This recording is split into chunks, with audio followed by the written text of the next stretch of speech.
seja bem-vindo ao programa Registradores Entrevista. Hoje temos a honra de receber dois nomes muito importantes para o extrajudicial. A juíza titular da primeira vara de registros públicos da capital do estado de São Paulo e corregedora permanente dos cartórios de registro de imóveis, de registro de títulos, documentos e civil de pessoa jurídica e de protesto da comarca de São Paulo, doutora Tânia Arruali. Doutora Tânia Arruali é doutora em Direito Civil pela Universidade de São Paulo, integra o Conselho Editorial da revista do Centro de Estudos Notariais e Registrais da Universidade de Coimbra, o CENOR, e foi coordenadora dos cursos de pós-graduação em Direito Notarial e Registral da Escola Paulista da Magistratura. Integra também o corpo docente da Escola Nacional de Formação e Aperfeiçoamento de Magistrados, a Infam. É titular da Academia Brasileira de Direito Registral Imobiliário, ABDRI, e também da Academia Brasileira de Direito Notarial. Doutora Tânia foi juíza assessora da Corregedoria Geral da Justiça na gestão do Dr. Renato Nalini. Doutora Tânia, muito obrigado pela sua vinda. Eu fiquei muito honrada com o convite, embora um pouco temerosa, porque nós vamos encerrar esse ciclo de entrevistas e fomos antecedidos por pessoas muito capacitadas. Então, os nossos antecessores foram muito bem, eu não sei se eu estaria à altura de encerrar esse ciclo de uso capião, e se falta falar alguma coisa sobre a uso capião administrativa, o assunto depois de tudo que foi dito. Perfeito. Bom, ao lado, o juiz Marcelo Benacchio, que está à frente da segunda vara de registros públicos. Ele é doutor em Direito Civil pela PUC São Paulo, membro do Conselho Editorial da revista do Centro de Estudos Notariais e Registrais da Universidade de Coimbra, o CENOR, membro titular da ABDRI, foi coordenador do curso de pós-graduação em Direito Civil da Escola Paulista da Magistratura, foi juiz, assessor da equipe extrajudicial na gestão do Dr. Renato Nalini, junto com a doutora Tânia, e é associado fundador do Instituto de Direito Privado e autor de obras como Responsabilidade Civil Contratual e Direito Imobiliário Brasileiro, Novas Fronteiras na Legalidade Constitucional. Doutor, muito obrigado aqui pela sua vinda à TV Registradores. Eu que agradeço, a honra de estar aqui na TV Registradores.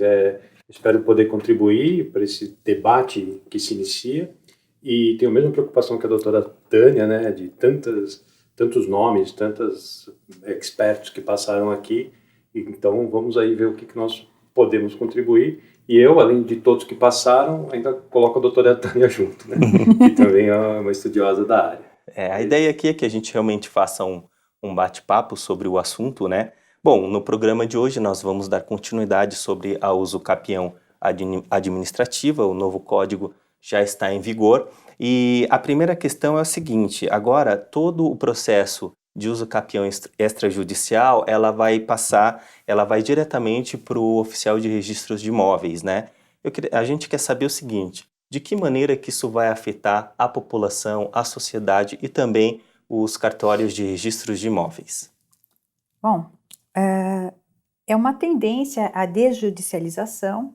Todos falaram aqui sobre esse tema, tirando do judiciário o que não tem conflito.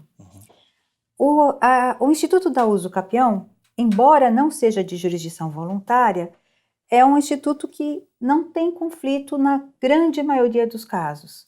As nossas varas julgam o uso capião de toda São Paulo. Eu tenho 13 mil processos, o Dr. Marcelo Benacchio deve ter em torno de 12, 10 mil processos, e eu estimo que mais ou menos 80%, 90% desses processos não encerram conflitos. Então, são processos, na verdade, de regularização da propriedade e não de aquisição da propriedade, na maioria das vezes. Eu acho que, tendo em vista este fato e da necessidade de resolver esse problema grave habitacional que nós temos no país, é que o legislador pensou em prestigiar o uso capião administrativo.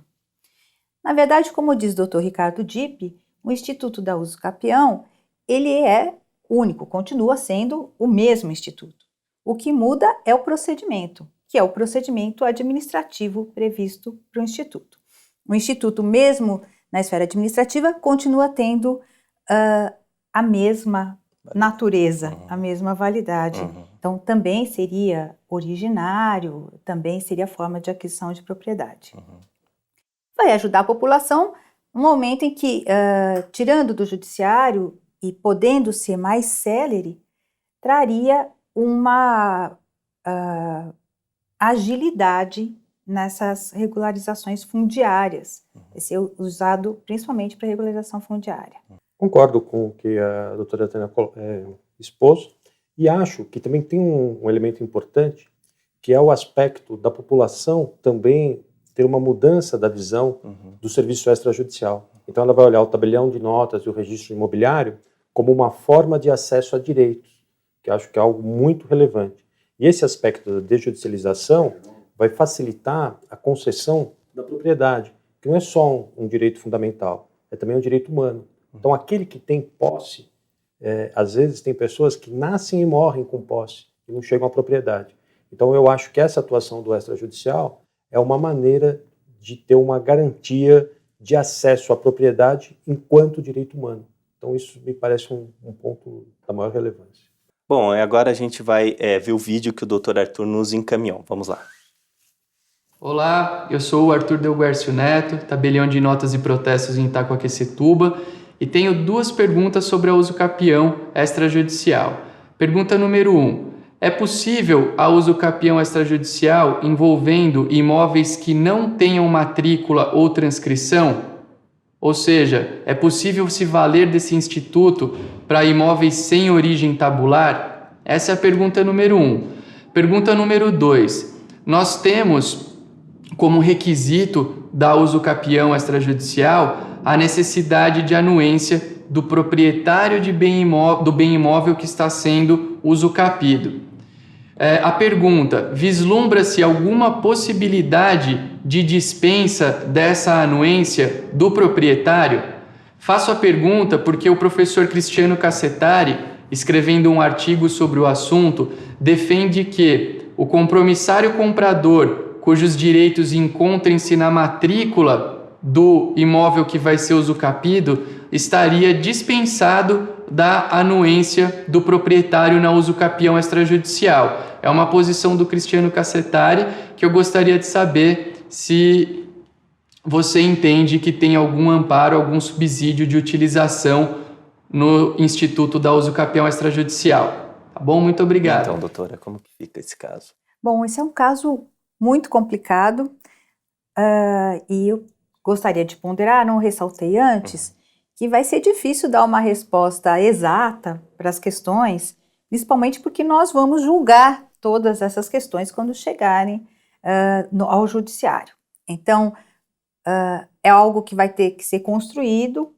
As varas de registros públicos são as competentes para dirimir essas dúvidas, essas questões. Tudo que vier como dúvida será encaminhado para nós.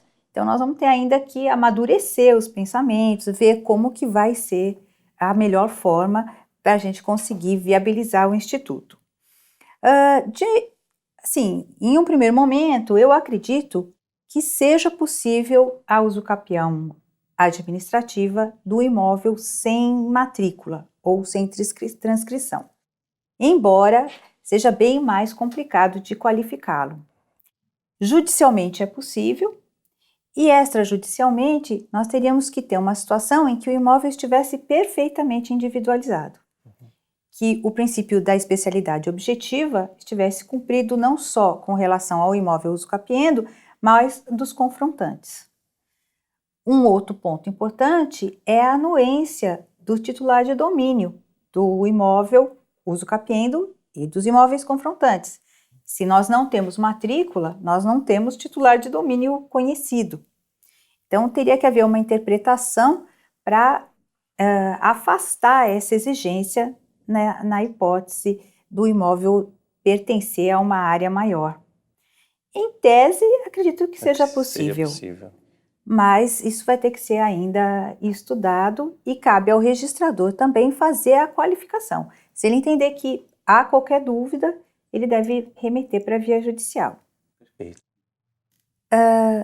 Doutor Bernacchio, tem alguma coisa a acrescentar? Sim, eu acho que o ponto nevrálgico, mesmo o ponto fundamental, vai ser essa questão de se verificar se, por exemplo, no exemplo que foi dado até do professor Cristiano, mencionando o professor Cristiano, se o compromisso de compra e venda com direito real de aquisição existente na matrícula se supriria. Eu acho que esse vai ser o grande ponto de como que tem que ser essa concordância do proprietário tabular. Esse é o grande ponto. Eu acho que, em tese, que a doutora Tânia colocou, em situações muito específicas é possível. Não obstante, nós temos, pela prática, nós vemos que muitas vezes esse contrato pode ter algum tipo de problema, pode ter algum tipo de questão, pode ser muito antigo, então vai ter que ser verificado mesmo, no caso concreto, para verificar se seria possível suprir. E só quero lembrar que a escola da exegese já se passou há muito, e hoje, na pós-modernidade, nós sabemos que a interpretação da lei, o que é essa concordância, não é simplesmente gramatical. Então, isso nós vamos ter que verificar pelos julgados, pelas decisões administrativas e mesmo pela prática registral. Perfeito. Eu só queria acrescentar que os nossos antecessores já falaram aqui várias vezes. O que precisa ter em mente também é que, neste caso de que existe um negócio jurídico anterior, pode haver algum indício de fraude. Ou seja, se todos estão de acordo, existe um negócio jurídico, por que não... por que fazer uma usucapião, que é uma aquisição originária, e não formalizar a regularização do negócio? Então, isso poderia dar ensejo a situações em que se regularizasse com prejuízo do pagamento de impostos, da regularização municipal das construções existentes, habites e outras questões que vêm junto com esse direito de propriedade. Então, precisa ter cuidado também ao admitir a hipótese para que isso não seja usado como uma forma de burlar a lei, como um abuso de direito. Sim, até porque o abuso de direito é o não direito. Em todas as situações jurídicas de abuso de direito, o que se faz? Se retira a eficácia que se pretendia com o ato abusivo. Então, esse vai ser um ponto fundamental, que a doutora Tânia colocou, de que se evite isso. Então, vai ser um serviço intenso que vai ter que ser verificado. E o abuso não é no instituto, porque o instituto está previsto em lei. O abuso é na forma da utilização, a finalidade da utilização do instituto. Bom, dando continuidade aqui às questões e às dúvidas, a próxima é a seguinte: apesar de não conter expressa previsão do artigo 216-A da Lei 6.015 de 73, é possível conceder os benefícios da assistência judiciária gratuita aos requerentes da usucapião extrajudicial? Como que fica essa questão da gratuidade, doutor Marcelo? Essa é uma questão muito difícil.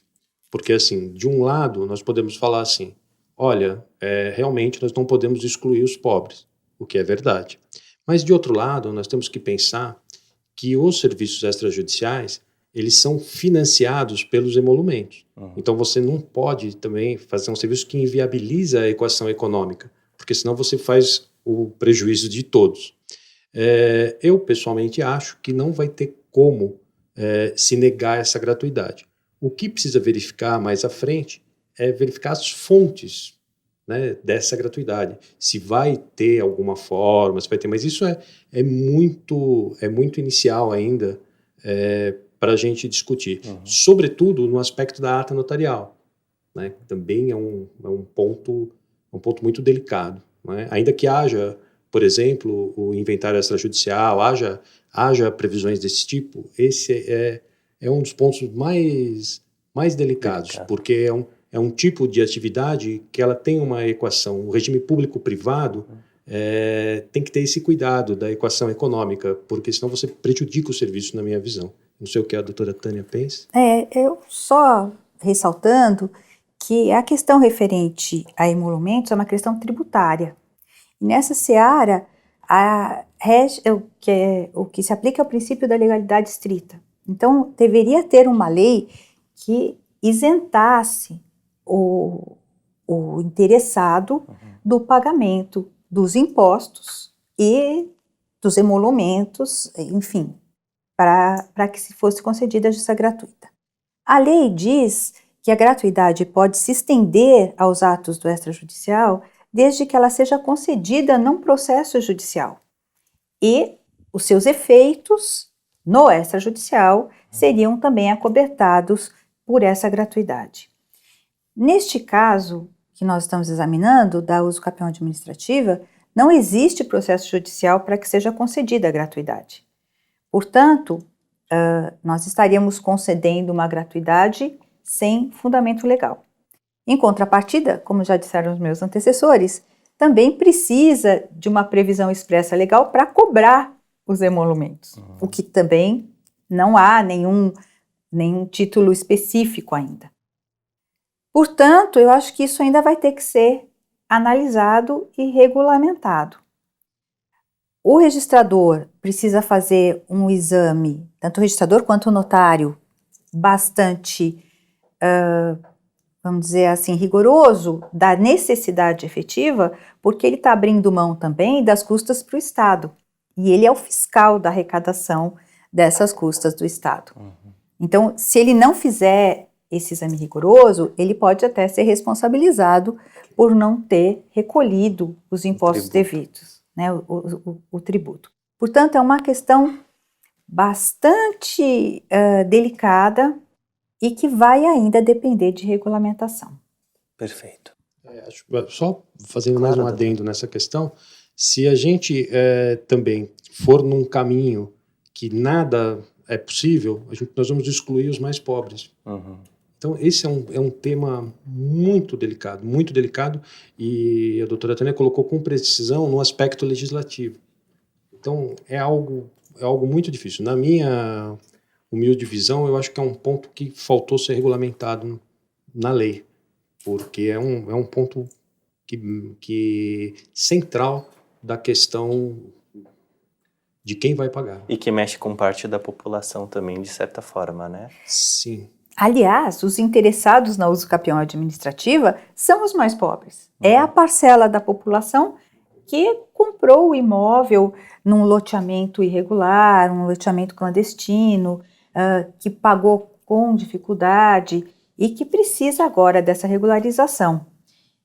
Portanto, a justiça gratuita vai ser muito utilizada, vai ser muito pedida, porque as pessoas vão precisar. Na vara, acho que uns 90% dos processos correm em regime de justiça gratuita.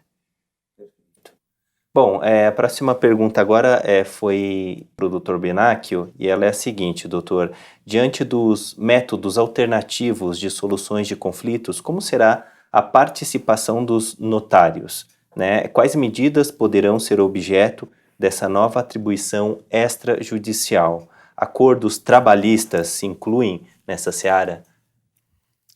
Bom, o que me parece que é uma atribuição natural dos notários, porque todos esses atos podem ser feitos por meio do contrato de transação. Então, havendo interesses disponíveis e ocorrendo concessões recíprocas, sempre é possível que se faça. Mesmo direitos trabalhistas, sendo eles disponíveis, seria possível, me parece que não sei o que a doutora Tânia pensa, mas seria possível, havendo a disponibilidade dos direitos, não haveria nenhum impedimento. O que precisa ser feito é regulamentar como é que vai ocorrer essa mediação extrajudicial. Agora, legalmente, os notários são as pessoas com vocação para fazer isso. E seria algo muito interessante para diminuir os conflitos, né? Ainda que tenha toda uma temática, tem algumas questões que estão em curso ainda no Conselho Nacional de Justiça, há impugnações, tudo. Isso me parece que é uma das questões de maior relevo para diminuir os conflitos na sociedade e evitar que tudo vá para o judiciário. Porque muitas coisas podem ser resolvidas, até porque os notários, apesar da natureza jurídica de função administrativa, eles têm imparcialidade na sua atuação. Então, eles podem dar um auxílio muito grande para a população, insisto, colocando esse aspecto social da atividade, que eu acho que é o que deve ser, já existe, mas é algo que deve ser ressaltado nos próximos anos. Não sei o que a doutora Tânia pensa. Bom, o provimento 56 de 2015 da Corregedoria Geral da Justiça de São Paulo fez uma previsão expressa à mediação no caso de impugnação na usucapião administrativa. Portanto, eu acredito que a nossa Corregedoria está prestigiando essa forma de composição. Eu não sei se isso seria tão eficaz, mas é uma tendência, como diz o Dr. Marcelo. Eu acho que vale a pena tentar. O Código de Processo Civil, que entrou em vigor agora, prevê audiência de tentativa de conciliação em praticamente todos os procedimentos, então acredito que seja uma coisa interessante. Quanto à esfera trabalhista, eu acho que é possível, mas temo pela eficácia dessa ata notarial, porque se houver qualquer questionamento, a Justiça do Trabalho, ela simplesmente vai desconsiderar a existência desse acordo feito perante o notário. Mas acredito que seja isso. Eu vou até mais longe. Eu acho que essa é uma tendência sem volta. Eu vou até mais longe. Eu acho que essa é uma tendência sem volta. É uma questão que tem que ser consolidada, tem que ser firmada, porque é bom para todos. É bom para o Estado, é bom para os particulares, é bom para as pessoas. Então, assim, é algo que dá maior urgência para que se diminua os conflitos. E basta lembrar que a pluralidade de valores nas sociedades abertas ocidentais, elas redundam em muitos litígios. Se nós olharmos a nossa Constituição Federal, os conflitos estão dentro da própria Constituição, porque a Constituição estabelece direitos antagônicos. Então, acho que esse papel social dos notários, e que nem a doutora Tânia mencionou, no próprio provimento da Corregedoria, na parte de usucapião administrativa, me parece fundamental, repito. Perfeito. Bom, nós vamos agora encerrar o primeiro bloco. Vamos para um rápido intervalo. Voltamos já com a doutora Tânia Ruali e o Dr. Marcelo Benacchio, que estão tirando nossas dúvidas sobre usucapião administrativa. Muito obrigado e até já.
Estamos de volta para o segundo bloco de entrevistas com a doutora Tânia Ruali e o Dr. Marcelo Benacchio, que estão tirando nossas dúvidas sobre a usucapião administrativa, aqui o nosso bate-papo sobre o tema. E agora chegou para a gente um vídeo que é do Dr. Rafael Gruber.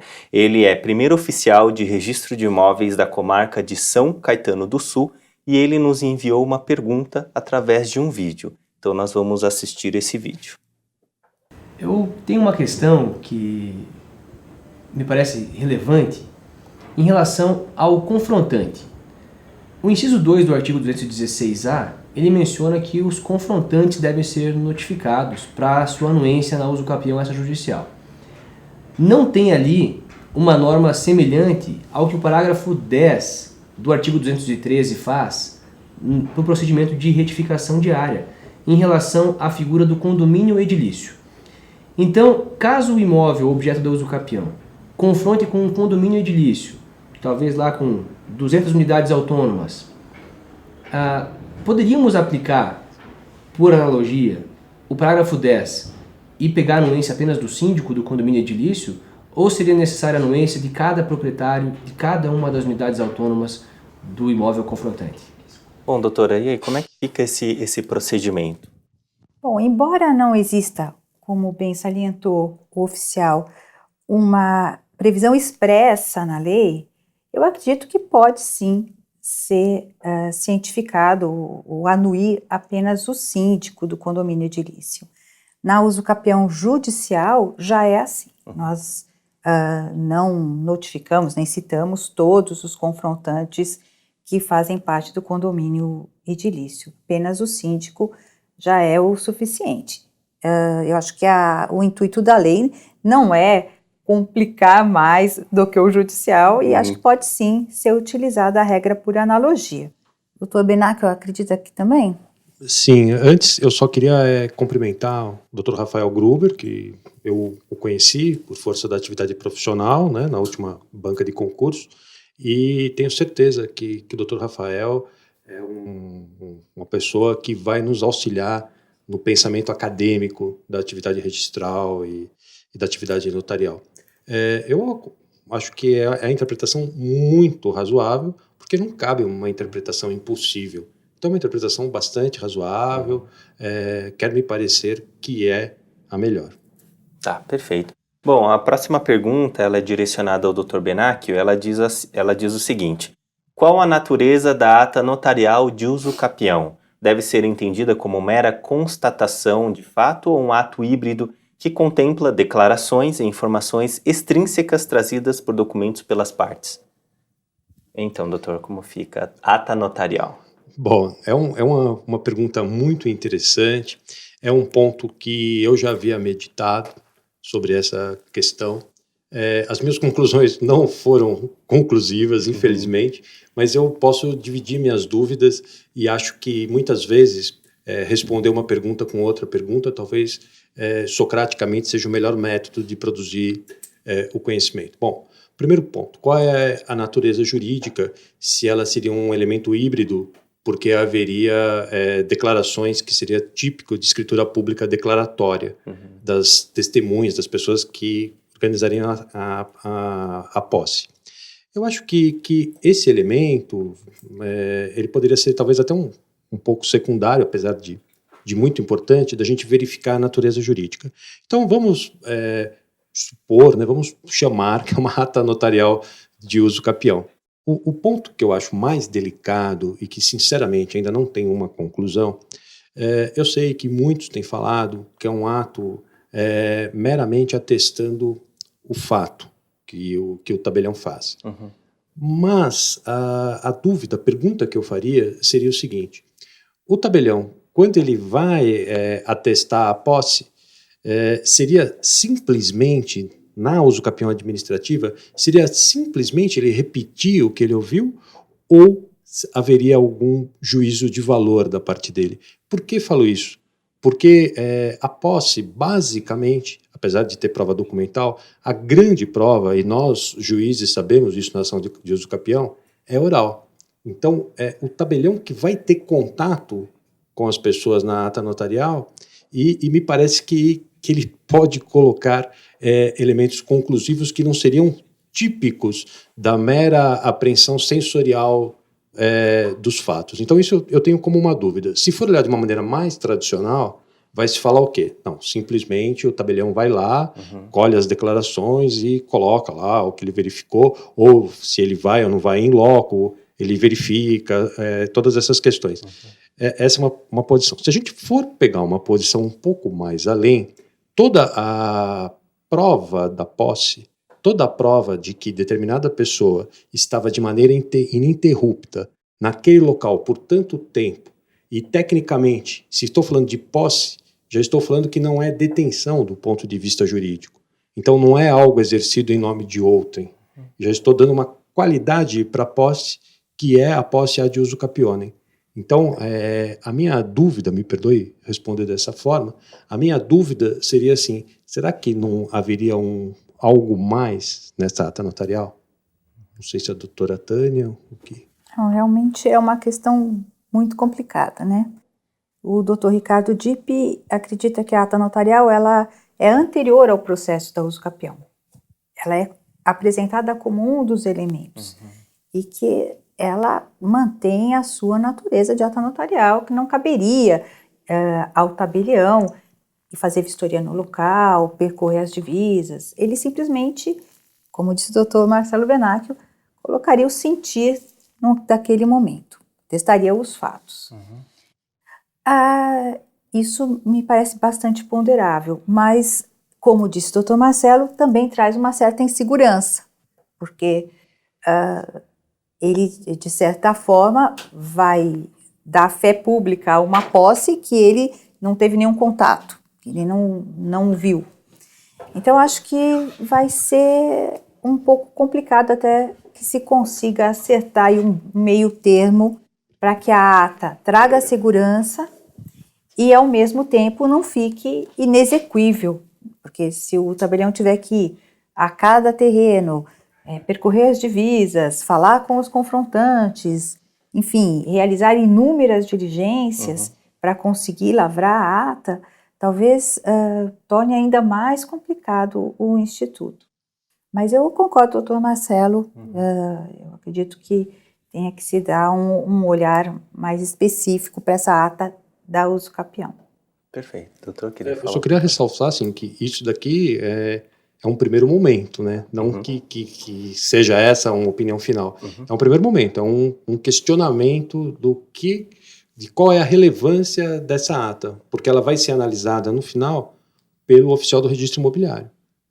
Né? Então, o que pode constar, o que não pode, e depois nós podemos voltar nesse ponto, se é necessário ir em loco ou não ir em loco. São questões assim da mais alta relevância teórica e prática. Perfeito.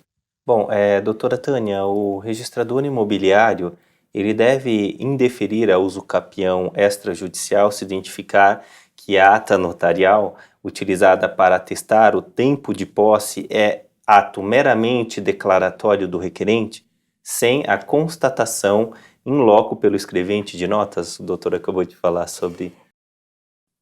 Que o tabelião vá ao local, faça diligências para validar a ata, o registrador pode recusar a ata que não esteja em conformidade com isso.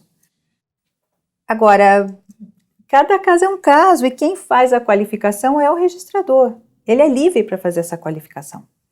Então, havendo alguma dúvida sobre como foi produzida a ata ou sobre as declarações ali constantes, ele pode se negar a fazer a uso capião. Ele não vai contar só com a ata notarial, ele vai contar com os documentos que vão ser juntados, ele vai contar com outros indícios, impostos, pagos, enfim. Ele vai contar com um conjunto de provas, assim dizendo. Mas a qualidade da ata notarial vai precisar ser definida antes, como nós acabamos de falar. Como acabou de falar, primeiro vem a questão dessa análise do que está na ata, a constatação para depois ele poder analisar os fatos e ter precisa primeiro dizer o que tem que ter essa ata notarial, que vai ser construído aos poucos. O Dr. Benacchio vai ter que analisar as questões, traçar diretrizes e tudo. Se houver no futuro requisitos para a ata notarial e esses requisitos passem por diligências, então ele poderia recusar, com certeza, uma ata notarial que fosse apenas declaratória, né, declarativa, que ele fala. Mas, por enquanto, nós não temos ainda isso bem delimitado. Perfeito.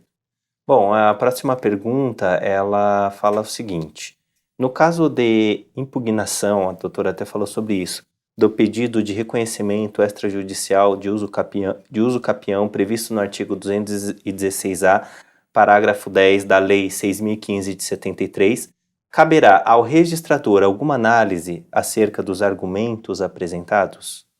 Indefere ou se remete à via judicial.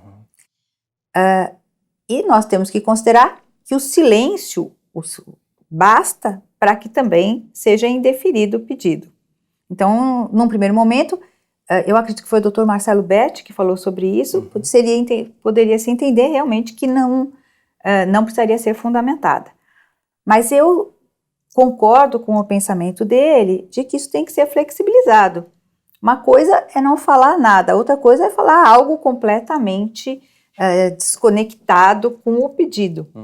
Então, se há impugnação, mas a impugnação ela é notoriamente dissociada de qualquer interesse jurídico, eu acredito que nós poderíamos entender como não fundamentada. Não sei se o registrador poderia fazer isso ou se deveria suscitar dúvida, como ele já faz agora na retificação. Perfeito. Provavelmente isso vai chegar em forma de dúvida, principalmente no primeiro momento. Não sei se o Dr. Marcelo concorda. Sim. Antes, eu só queria fazer um adendo da questão anterior da ata, se o tabelião deve ou não deve ir em loco. Me parece que não é imprescindível que vá, mas me parece que, no mais das vezes, deve ir. Não é? Faço um paralelo com o processo judicial. O juiz não vai em todos os locais, porque ele se vale da prova testemunhal.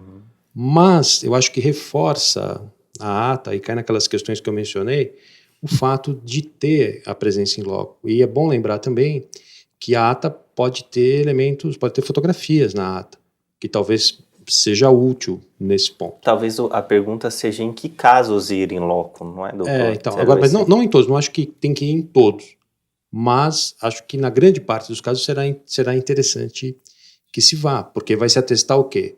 Que a pessoa está lá. Então, se a percepção sensorial do tabelião fala, olha, estou vendo essa pessoa no imóvel, está aqui, tem atos de posse, tem isso, eu acho que reforça e vai facilitar para o registrador imobiliário, que nem a doutora Tânia falou, no sentido o quê? De saber que não vai ser necessário outras diligências, esse tipo de situação, ou de rejeição.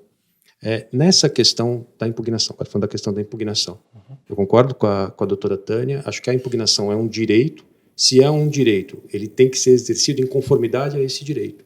Então, uma impugnação totalmente sem fundamento algum, totalmente absurda, é um abuso. E voltando ao que a gente falou agora há pouco, quando é um abuso, eu não posso ter efeito jurídico a um abuso. Então, quem faz uma impugnação totalmente sem sentido, mas essa questão é fácil, eu acho que vai ser mais difícil aquelas impugnações que exigem um juízo um pouco mais aprofundado.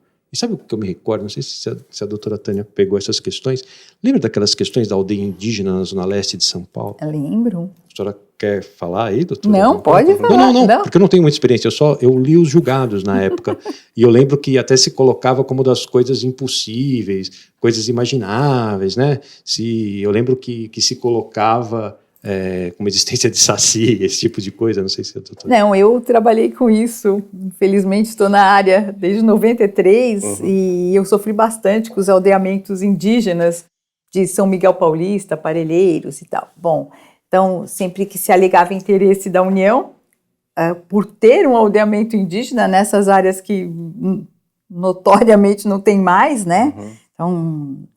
nós éramos obrigados a remeter os autos para a Justiça Federal, para que eles simplesmente apreciassem o interesse e nos devolvessem.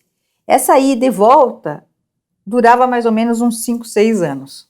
Então, sempre que havia uma impugnação dessa forma da União, a parte se desesperava. Mas, formalmente, nós não tínhamos como apreciar. A Justiça Federal que era competente para apreciar isso. E nós tínhamos que mandar. Isso acabou sendo resolvido politicamente, porque foi feito depois a União reconheceu que não tinha mais aldeamento indígena em algumas zonas de São Paulo, outras ainda continuam com essa questão, mas mesmo sabendo que ia e voltava sem apreciação, que não havia mais índio lá, nós éramos obrigados a mandar. Eu não sei se essa postura foi muito correta. Talvez devêssemos ter sido mais corajosos e parar de mandar simplesmente. Então, é isso que eu quero dizer. Se for uma impugnação de um fato notoriamente inexistente, será que ela tem força de impugnação? Então, acho que esse é um raciocínio a ser desenvolvido.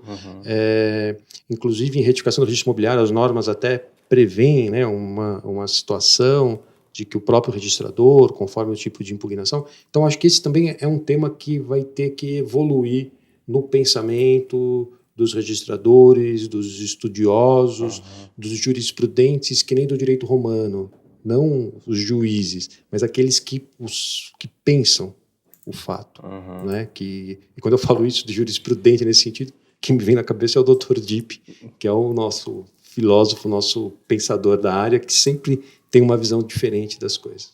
Perfeito. Bom, nós vamos encerrar agora a segunda parte do programa e voltaremos com a terceira e última parte, respondendo a mais algumas perguntas sobre uso capião administrativa com os nossos convidados de hoje, os magistrados doutora Tânia Arruali e o doutor Marcelo Benacchio. Não saia daí, até logo.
Voltamos com Registradores Entrevista para a nossa última parte do programa. Hoje estamos recebendo aqui em nosso estúdio a doutora Tânia Arruali e o doutor Marcelo Benacchio. A primeira pergunta ela vem do doutor Flaviano Galhardo, ele é 10º oficial de registro de imóveis aqui da capital e ele também nos encaminhou um vídeo. Então vamos assistir aqui na tela o vídeo do doutor. Há um loteamento onde o loteador vendeu o mesmo lote, ele construiu 2 casas em cada um dos lotes, e ele vendeu frações ideais.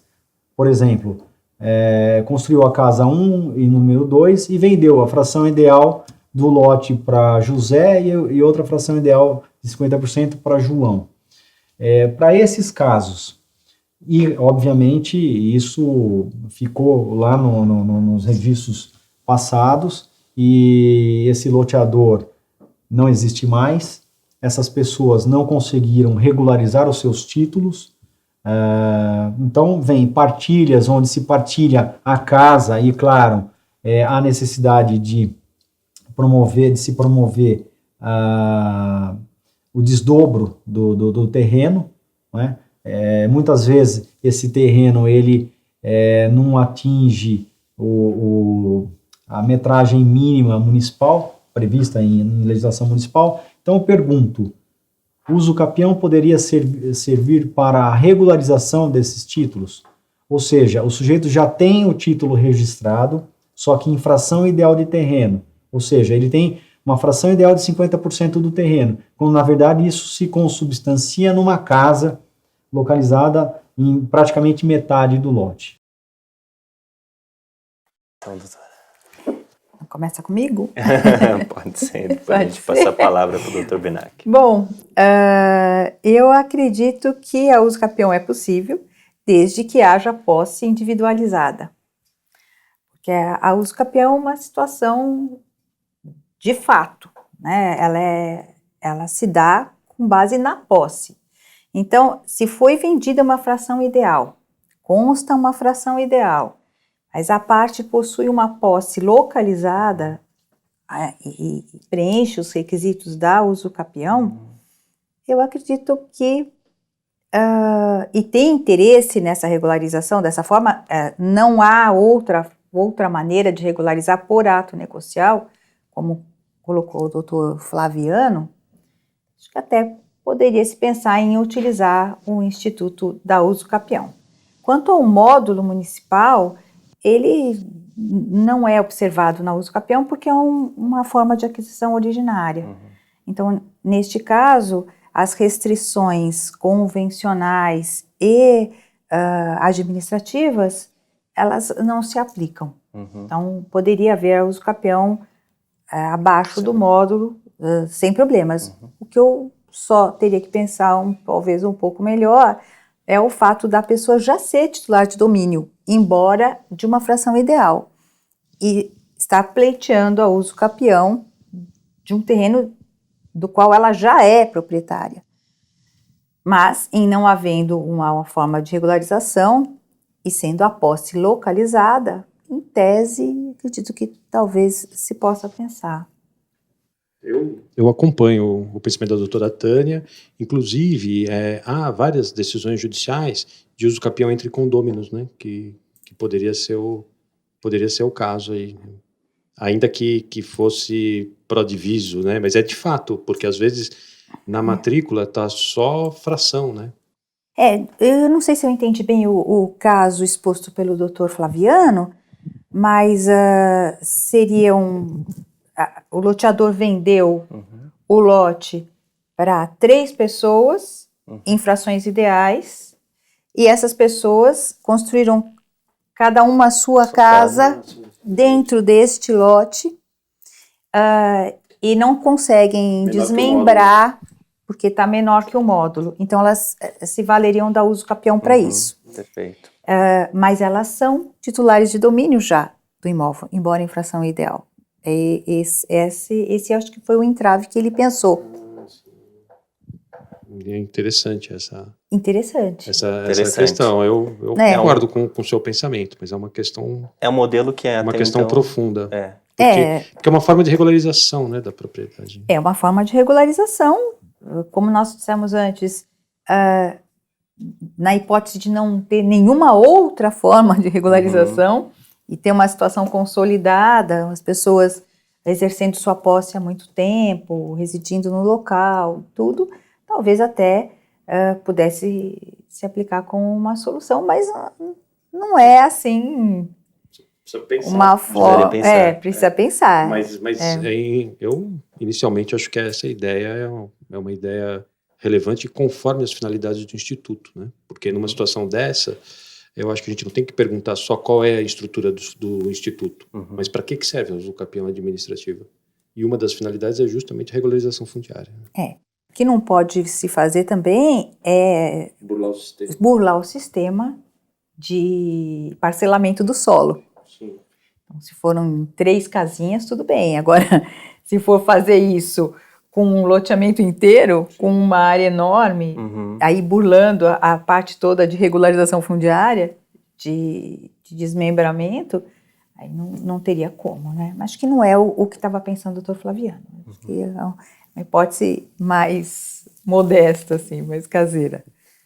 Perfeito, então vamos para a próxima pergunta. Bom, doutora Tânia, em que medida caberá ao registrador verificar se o pedido de usucapião não está sendo utilizado como burla, a gente falou bastante aqui, a uma transação negocial possível, como a compra e venda, por exemplo, como forma de escapar das custas para a lavratura de escritura e recolhimento de impostos? Aqui deram um exemplo o ITBI. Como fica essa questão da burla? Bom, nós já tratamos desse assunto aqui. Sim.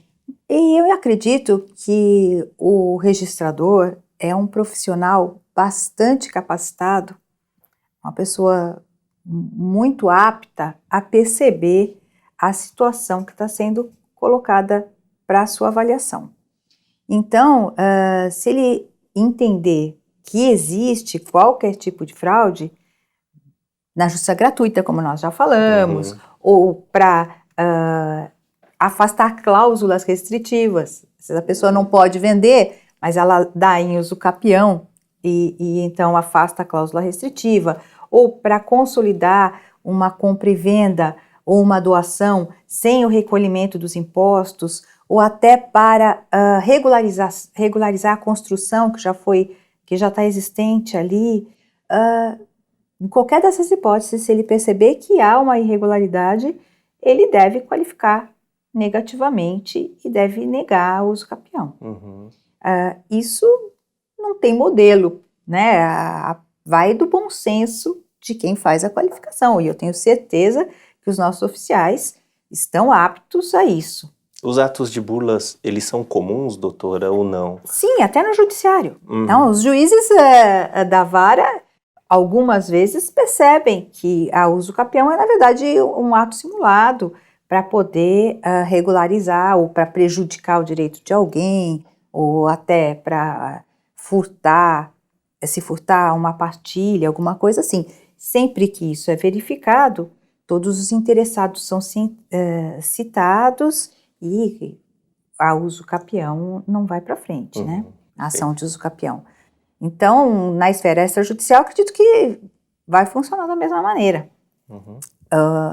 Doutor Benacchio, também acha? Sim, acompanho. Acho que, além dos elementos objetivos que o oficial pode verificar no processo de uso capião administrativo, no processo administrativo de uso capião administrativa, também é um elemento interessante a própria ata notarial, porque o tabelião pode ter alguma percepção de algum fato desse tipo. E a fraude é algo que a gente já mencionou aqui contra o direito.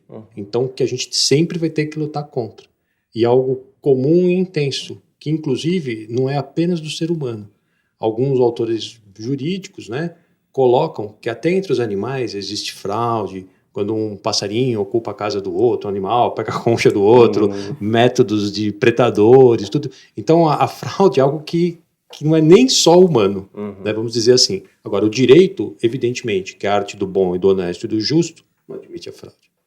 Perfeito. Bom, agora para finalizar, gostaria que os senhores a senhora fizesse também a sua consideração do que nós temos que fazer para evoluir no processo do sistema, do procedimento da uso capião, né? As considerações finais. Por favor, doutora Tânia. Bom, acho que falta muito ainda. Nós temos lutado por essa uso capião extrajudicial há muitos anos. Atualmente, acredito que eu e o Dr. Benacchio somos os principais interessados em que isso dê certo, porque a quantidade de processo de uso capião é enorme e está concentrada nas nossas varas. Então, eu tenho todo o interesse em que dê certo, mas a uso capião acabou saindo de uma forma que não foi a melhor. Então, acho que o legislador foi um pouco tímido, com medo de lesar direitos de terceiros e em lidando com um direito tão importante como o de propriedade, ele colocou alguns entraves que podem dificultar muito a utilização do Instituto. Então, acho que cabe ainda alguns acertos legislativos, que nós vamos ter que lutar para isso, e muitos outros a serem feitos pelo Conselho, por decisões da vara, enfim, que vão acomodando a situação com o tempo. Que nós temos que tomar cuidado é para que esse instituto não passe a ser letra morta, como a uso capião coletiva. Nós tínhamos tanta expectativa na uso capião coletiva e atualmente ela é muito pouco usada. Ela teve uma expressão ínfima. Então, eu acredito que cabe aos operadores, cabe aos interessados melhorar o Instituto, fazer uma interpretação para que ele seja útil e para que ele realmente cumpra o seu papel. Assumirem essa frente, né, doutora? Doutor Marcelo. Pois não, eu acredito que a uso capião administrativa é uma conquista da sociedade. Por quê? Porque vai permitir que todas as pessoas possam adquirir propriedade, possam ter acesso à propriedade. Evidentemente que isso é um ponto ainda que suscita muitas questões. Então, atividades como está sendo feita aqui na TV Registradores, como está sendo feita na Arisp, de divulgar essas conversas, esses vídeos, tudo isso daí suscita a formação de um pensamento de todos.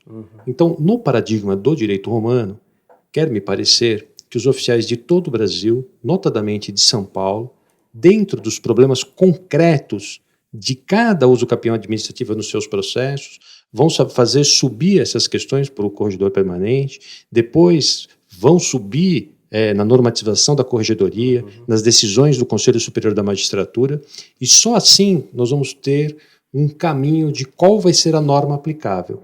Mas esse caminho não é da norma para o fato, é do fato para a norma. E, como a doutora Tânia colocou, o grau de conhecimento dos nossos registradores vai propiciar que nós tenhamos algo cientificamente muito evoluído, muito interessante e que atenda a todos. É o que penso.